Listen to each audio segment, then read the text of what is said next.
কাৰণ মই ভাবা নাছিলো, অলপমান বেছি এক্সপেক্ট কৰিছিলো, কিন্তু এতিয়া একচেপ্ট কৰি লৈছো আৰু যেতিয়া মই 12ৰ এক্সামটো দিম তেতিয়া মই ট্ৰাই কৰিম কি মোৰ যোনখিনি মেট্ৰিকত নহ'ল সেইখিনি অনাৰ মই পুৰা চেষ্টা কৰিম আৰু মই এবাৰ 91.8% পাইছো ষ্টাৰ্টিঙত ক্লাছ 10ৰ। তেতিয়া সেনেকৈ বান্ধি লোৱা নাছিলো, কিন্তু লাষ্টৰ ফালে যেতিয়া 3 মাহ স্কুলৰ পৰা বন্ধ দিছিল তেতিয়া এটা মানে ৰুটিন বনাই লৈছিলো কি এইখিনি টাইমত ইটো চাবজেক্ট পঢ়িম বা এইখিনি টাইমৰ পৰা এইখিনি টাইমত মই ৰেষ্ট ল'ম, সেইটো এটা বনাই লৈছিলো আৰু টাইম টেবল।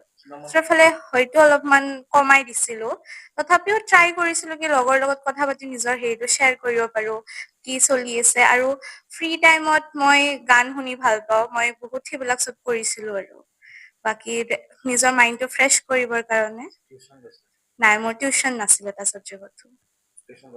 নাই, মই অক্সিলাম কনভেন্ট হায়াৰ ছেকেণ্ডাৰী স্কুল টাংলাত পঢ়িছিলো। পুৰা ইচ্ছা আছিল চায়েন্স লৈ পঢ়া, তো মই চায়েন্স লৈ আগবাঢ়ি যাম, মেডিকেল কৰিম বুলি ভাবিছো। মই এতিয়ালৈকে সেইটো ভবা নাই, এতিয়া ৰিজাল্টটো হঠাতে দিলে ন, তো ফেমিলিৰ লগত ডিছকাছ কৰি কিনে সেইটো পিছলৈ ভাবিম। আৰু মোৰ পাপাও এজন চায়েন্স টিচাৰ, তো মই যেতিয়াও চায়েন্সত কিবা অসুবিধা পাইছিলো সদায় সেই ডাউটটো ক্লিয়াৰ কৰি দিছিল। আৰু মাও মোক যথেষ্ট এছামিছৰ লগত সহায় কৰিছে।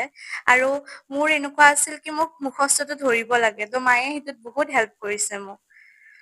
যদি মই এইখিনি টাইমত পঢ়িব নোৱাৰো মানে মই পঢ়িব নোৱাৰিমে, তো সিহঁতে কেতিয়াও মোক জোৰ কৰা নাই কি তুমি এতিয়া পঢ়ায়ে, সদায় কৈছিল কি তুমি যোনখিনি পাৰা, যোনখিনি টাইমত তোমাৰ মন লাগে সেইখিনি টাইমে পঢ়া, কম পঢ়া কিন্তু খুব মনোযোগ